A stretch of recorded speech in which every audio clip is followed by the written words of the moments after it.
हाँ जी सर, हमारे पास यहाँ पर सवाल में ये कहा गया है कि एक आपके पास बेसिकली यहाँ पर दिया हुआ है कि वेज है जिसका कि मास है आपके पास कैपिटल एम, और उसके ऊपर रखा हुआ है एक आपके पास ब्लॉक है जिसका कि मास है आपके पास बेसिकली स्मॉल एम, और वो वेज रखा हुआ है बेसिकली आपके पास स्मूथ हॉरिजॉन्टल सरफेस पर म्यू बराबर 0।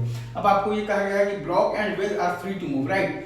तो हमें ये मतलब ये बताना है कि find the velocity of the block and the wedge when the block reaches horizontal part of the track. हमें ये बताना है कि find the velocity of the block and the wedge when the block reaches horizontal part of the track. तो ये सही है।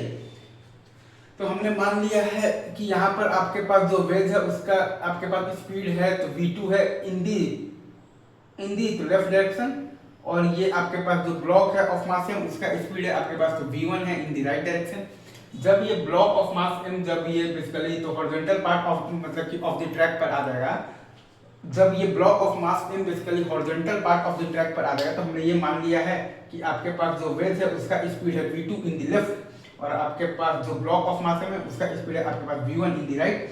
तो अब अगर आप बेसिकली तो ये ब्लॉक ऑफ मास m और ये वेज मतलब कि ऑफ मास m अगर आप ये पूरे सिस्टम पर देखिएगा ना सर, तो एक्स एक्सिस के अलोंग आपके पास बेसिकली कोई भी एक्सटर्नल फोर्स नहीं है। अगर आप ये पूरे सिस्टम पर देखिएगा तो एक्स एक्सिस के अलोंग आपके पास कोई भी एक्सटर्नल फोर्स नहीं है, राइट। मतलब कि आप बेसिकली पूरे सिस्टम का मोमेंटम कंजर्वेशन लगा सकते हैं इन दी एक्स डायरेक्शन।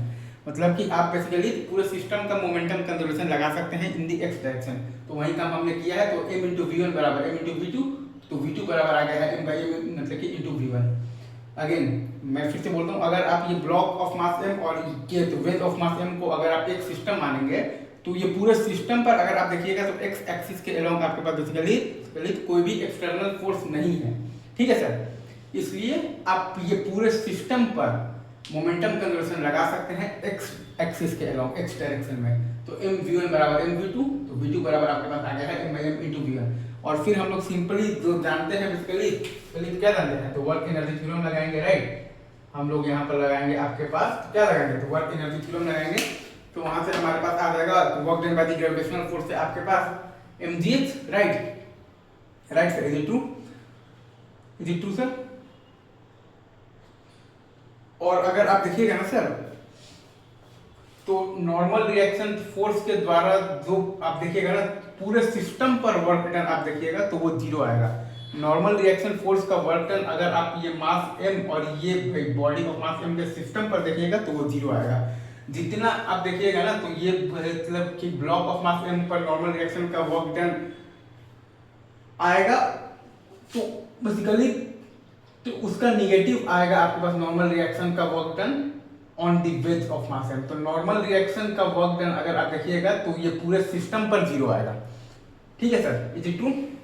नॉर्मल रिएक्शन का वर्क डन अगर आप देखिएगा तो पूरे सिस्टम पर 0 आएगा। ये बात आई गेस आपको बहुत अच्छे से समझ में आ रहा है, राइट। ये चीज सही है। हाँ जी सर, मतलब कि जितना ये मास m पर नॉर्मल रिएक्शन का वर्क डन आएगा तो ठीक उसका निगेटिव आ जाएगा नॉर्मल रिएक्शन का work done on this mass m।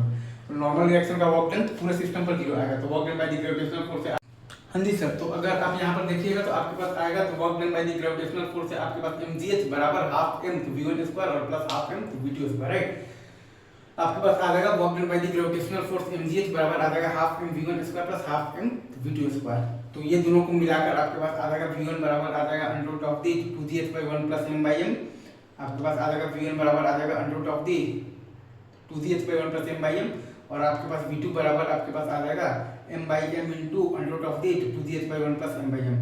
आपके पास v2 बराबर आ जाएगा m by m into under root of the 2gh by 1 plus m by m। ये सही है क्या, is it true. I guess आपका ये यहाँ पर सही आ गया, ठीक है। अभी रखते हैं यहीं पर, बाकी बातें आगे करें, ठीक है।